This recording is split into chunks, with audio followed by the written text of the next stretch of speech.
I got married a few months ago, and my most asked question was, are my cats going to be in the wedding? Well, they weren't able to be at the ceremony, but they were still part of the wedding in other ways. So here's a list of the ways that they helped without actually being at the venue.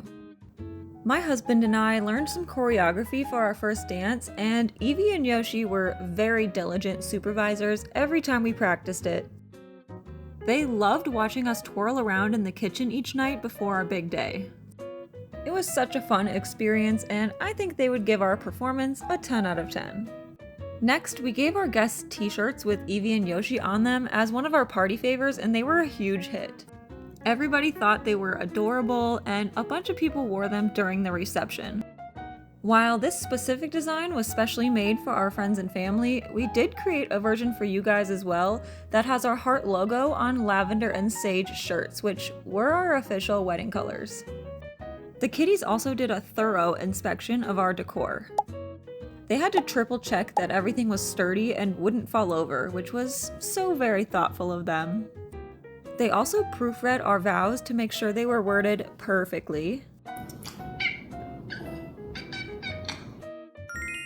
And although they weren't able to be the ring bearer or flower girl in a literal sense, they did give their approval of the floral arrangements and the rings. When guests started arriving that weekend, they took their job of household greeting squad very seriously. Yoshi especially loves checking people out and making new friends. He made his rounds, got his back pats, and hung out while we chatted with family and played games.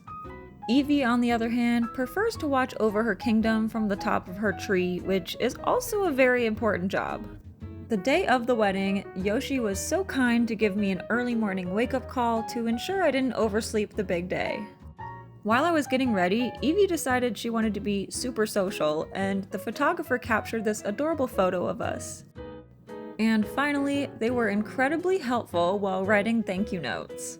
They can't resist sitting on stationery and testing the pen quality, so if you were one of our guests and your letter had cat hair in it, that would be why. During this whole season, the most helpful thing that they did was be a huge stress relief. Planning a wedding is no easy task, and their purrs, cuddles, and adorable antics were invaluable during this hectic time. Their calming presence really reminded us to take a breath and appreciate the lighter side of things and enjoy this beautiful romantic time in our lives. So even though they were at home peacefully napping during our wedding, they were still very much part of the whole process anyway, and I'm just so excited to have finally made it official with the love of my life.